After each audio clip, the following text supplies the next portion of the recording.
کے ذریعے نعت بھی پڑھی، نعرے بھی لگائے گئے۔ یاد رکھیے مائک کے ذریعے نعت و تقریر کرنا، نعت پڑھنا، یا اسی طرح آپ نے ریکارڈنگ بجائی، موبائل کے ذریعے نعت بجائی، یہ دونوں چیزیں اچھی ہیں، کار ثواب ہے، لیکن یاد رکھیے جہاں ذکر باللسان کی باری آتی ہے، زبان سے یہ ساری چیزیں کرنا یہ زیادہ ثواب کا مستحق ہوا کرتی ہے۔ اس لیے میں ایک بات بتانا چاہتا ہوں آپ کو، جیسے رمضان کے دنوں میں حکم ہوتا ہے کہ قرآن کی تلاوت کیجیے، قرآن پڑھا کیجیے، قرآن لوگوں سے سنا کیجیے، پورے رمضان میں ایک مرتبہ پورا قرآن پڑھنا یا سننا یہ سنت مؤکدہ ہے۔ اب اگر کوئی انسان اپنے گھر میں ریکارڈنگ بجا دیتا ہے یا اپنے موبائل سے پورا قرآن سن لیتا ہے، کیا وہ انسان اس سنت مؤکدہ سے بری الذمہ ہو سکتا ہے؟ نہیں۔ علماء کی جماعت سے پوچھ کر کے دیکھیے، یہ علماء کی جماعت بتائے گی کہ ریکارڈنگ سننے کا وہ ثواب نہیں جو زبان سے قرآن کی تلاوت کرنے کا ثواب ہے۔ یا کوئی انسان قرآن کی تلاوت کر رہا ہو اور آپ اس قرآن کی تلاوت سن کر کے جو ثواب پا سکتے ہیں وہ ریکارڈنگ کر کے سننے میں ثواب نہیں ہے۔ اس لیے ابھی تک آپ حضرات بچوں نے بھی پڑھی، ریکارڈنگ میں سنی، اب بس تھوڑی دیر اطمینان کا ماحول پیش کیجیے۔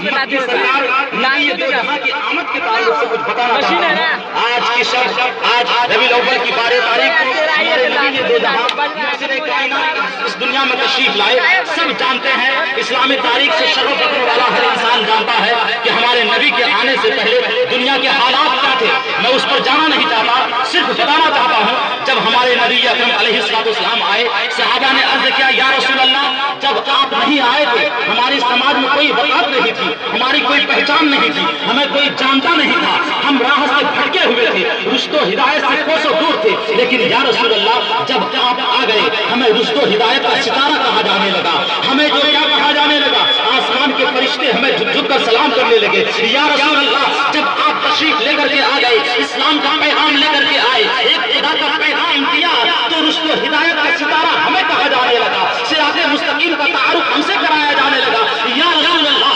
حقیقت تو یہ تھی کہ جب تک ٹکے نہ تھے کوئی پوچھتا نہ تھا، آپ نے خرید کر انمول کر دیا۔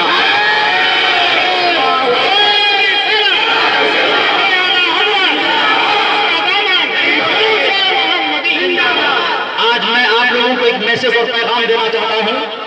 آج ہمارے نبی تشریف لے کر کے آئے، اخوت و بھائی چارگی کا پیغام دیا، امن و سکون کا پیغام دیا،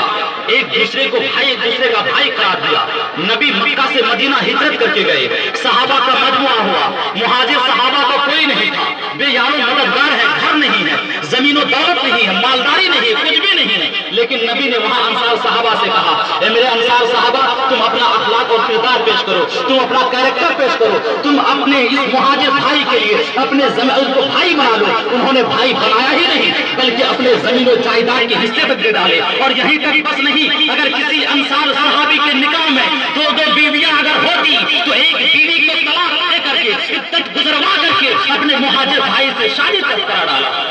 اور ہمارے نبی کا اخلاق کیا تھا آپ جانتے ہیں، مکی زندگی نبی کی کتنی اچھی گزری کہ نبی اکرم علیہ السلام جب راستے سے گزرتے تھے، اسلام کا پیغام لوگوں کو دیا تو لوگوں نے آپ کے اوپر کوڑے ڈالے۔ نبی جب نماز پڑھنے کے لیے سجدے میں سر جھکاتے تو گردن پر لوگ آ کر کے اوڑھنیاں ڈال دیتے کہ نبی سجدے سے سر نہ اٹھا سکے۔ اتنی پریشانی کہ حضرت فاطمہ دوڑتی ہوئی آتی، بچی دوڑتی ہوئی آتی، اپنے ابا کے گردن سے اوڑھنی اٹھا کر کے رکھتی، تب نبی سر اٹھا پاتے تھے۔ نبی جب راستے میں چلتے تھے تو کانٹے ڈال دیا جاتے تھے، اور لوگوں کو نبی کے خلاف اس طرح بہکایا جاتا تھا کہ محمد تو جادوگر ہے، محمد تو دیوانہ ہے، اس کے بات میں ایسی مٹھاس ہے اگر کوئی سن لیتا ہے تو سب الٹا ہو جاتا ہے۔ لوگوں کو مکہ چھوڑنے پر مجبور کیا جاتا تھا، لیکن تب بھی نبی کیسا کیریکٹر پیش کرتے تھے، نبی ان سے دور نہیں بھاگتے تھے۔ اگر وہ کہیں کوئی پریشانی میں مبتلا ہو جائے نبی ان کے حال دریافت کرنے کے لیے جاتے تھے، ان کی مزاج پرسی کے لیے جاتے تھے، ان کی فریاد رسی کرتے تھے۔ نبی کا یہی کیریکٹر اور اخلاق ہی تو تھا۔ جب نبی نے مکہ فتح کر دیا تھا تو مکہ والے سوچ رہے تھے کہ آج پیغمبر اعظم جو ہے ہم سے ظلم کا بدلہ لیں گے، لیکن ہمارے نبی نے فرمایا تھا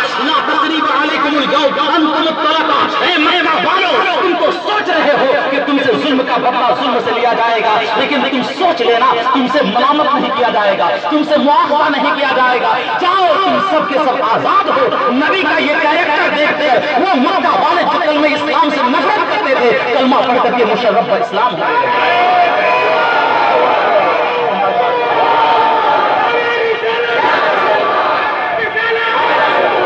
اب بس ایک بات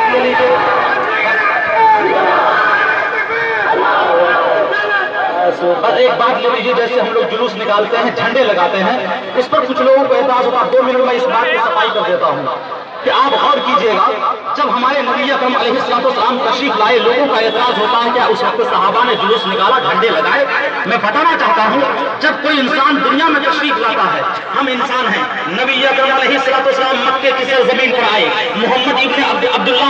کا بیٹا بن کر کے آئے، حضرت عبد المطلب کا پوتا بن کے آئے۔ انسان کو یہ نہیں جانتا تھا یہی نبی آخر الزماں ہوگا، یہی سلطان کون و مکان ہوگا۔ سب کے ذہن میں یہ تھا کہ عبداللہ کا بیٹا آ رہا ہے، آمنہ کا جگر پارا آ رہا ہے، عبد المطلب کا پوتا آ رہا ہے، لیکن کوئی یہ نہیں جانتا تھا کہ محمد رسول اللہ آ رہا ہے۔ لیکن فرشتوں کو معلوم تھا، اللہ نے فرشتوں میں اعلان کرا دیا تھا، اے فرشتوں آج میرا پیغمبر جانے والا ہے۔ اسی لیے تو اللہ تبارک و تعالیٰ نے حضرت جبرائیل امی کو 70,000 فرشتوں کی جماعت دے کر کے نبی کے استقبال کے لیے بھیجا، اور وہ حضرت جبرائیل امی 70,000 فرشتوں کا جلوس لے کر کے آئے، اور آپ نے جھنڈے نصب کیے، خانہ کعبہ میں نصب کیا، مشرق و مغرب میں نصب کیا، اور دوسری چیز یہ تو فرشتوں نے جلوس بنایا۔ لیکن جب انسانوں کو معلوم ہو گیا یہی محمد عربی ہے، یہی سلطان کون و مکان ہے، یہی نبی آخر الزماں ہے، یہی سب کے ملجا و ماوا ہے، یہی سب کے مونس و غمخوار ہے، تو سوچو، کہتے ہیں وقار لوگوں میں علامہ نور الدین سمہودی نے لکھا کہ حضرت بریدہ اسلمی ابھی مشرف و اسلام نہیں ہوئے ہیں، نبی ہجرت کر کے مکہ سے مدینہ جا رہے ہیں، 70 لوگوں کی جماعت لے کر کے نبی کا تعاقب کیا جا رہا ہے، نبی کو پکڑنے گرفتار کرنے کی سازش کی جا رہی ہے۔ لیکن ہوتا یہ ہے کہ نبی اکرم علیہ السلام کو جب گرفتار کرنے کیا جانے لگا تو نبی کے نگاہ فیض کا عالم دیکھو، نبی نے جب نگاہ نبوت ڈالی، وہ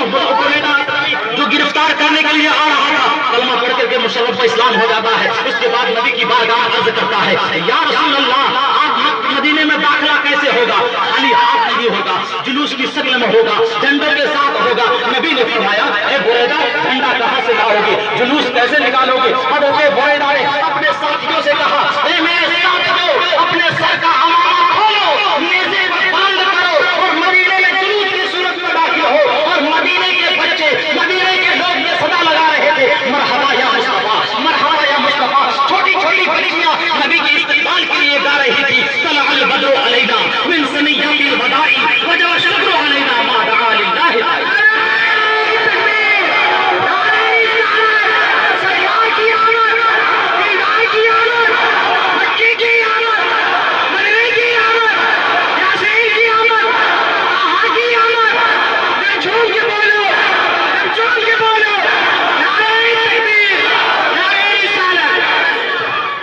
ٹھیک ہے